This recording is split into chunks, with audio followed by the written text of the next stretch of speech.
तो देखिए बच्चों, हम बात कर रहे हैं डबल रिवॉल्विंग फील्ड थ्योरी की। तो दोस्तों, इस टॉपिक को पढ़ने से पहले मैं आपको बता देता हूँ कि जो डबल रिवॉल्विंग फील्ड थ्योरी है, ये जो मोटर का इसमें पल्सेटिंग मैग्नेटिक फील्ड बन रहा था, उसको और इन्होंने समझने के लिए डबल रिवॉल्विंग फील्ड थ्योरी दी गई। तो इन्होंने क्या किया, स्टेशनरी मैग्नेटिक फील्ड था, ये दो रोटेटिंग मैग्नेटिक फील्ड से मिलकर बना हुआ है, जिसमें दोनों का मैग्नीट्यूड बराबर होगा तथा दोनों सिंक्रोनस स्पीड पर अपोजिट डायरेक्शन में मूव करेंगे। तो जो हमारा पल्सेटिंग मैग्नेटिक फील्ड था, इस प्रकार मूव कर रहा था स्टेशनरी पल्सेटिंग मैग्नेटिक फील्ड, तो वो बेसिकली दो रोटेटिंग मैग्नेटिक फील्ड का बना होता है और दोनों का मैग्नीट्यूड बराबर होता है, दोनों सिंक्रोनस स्पीड पे अपोजिट डायरेक्शन में मूव करते हैं, जैसे इस प्रकार मूव कर रहे थे जीरो के फिर उधर की डायरेक्शन में।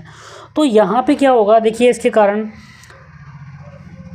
जब रोटर हमारा स्टेशनरी है और तो इन दोनों फील्ड के कारण जो हमारे रोटर में वोल्टेज इंड्यूस होता है, जैसा कि आपने देखा होगा, हमने इंडक्शन मोटर की वर्किंग पढ़ी थी, वहाँ पे भी rotating magnetic field rotor conductor को जो रोटर बार कंडक्टर होते हैं उनको कट करता था, जिसके कारण उसमें वोल्टेज इंड्यूस होता था, फिर करंट फ्लो होता था, तो रोटर का करंट और स्टेटर का फ्लक्स आपस में रिएक्शन करके टॉर्क बनाते थे। तो देखिए यहाँ पे भी सेम ही है, अगर रोटर हमारा स्टेशनरी है, अब यहाँ पे जो स्टेशनरी पल्सेटिंग मैग्नेटिक फील्ड है उसके दो कंपोनेंट, दो फील्ड हो गए, वहाँ पे एक दोनों का मैग्नीट्यूड बराबर है और अपोजिट डायरेक्शन मूव कर रहे हैं, इधर की डायरेक्शन में और दूसरा इधर की डायरेक्शन में।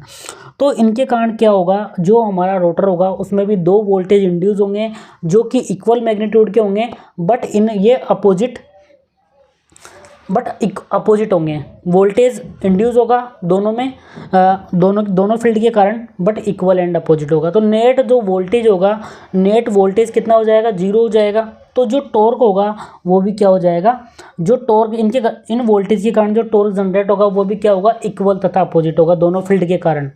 तो जो नेट टॉर्क हो गया वो हमारे रोटर में कितना हो गया, जीरो हो गया।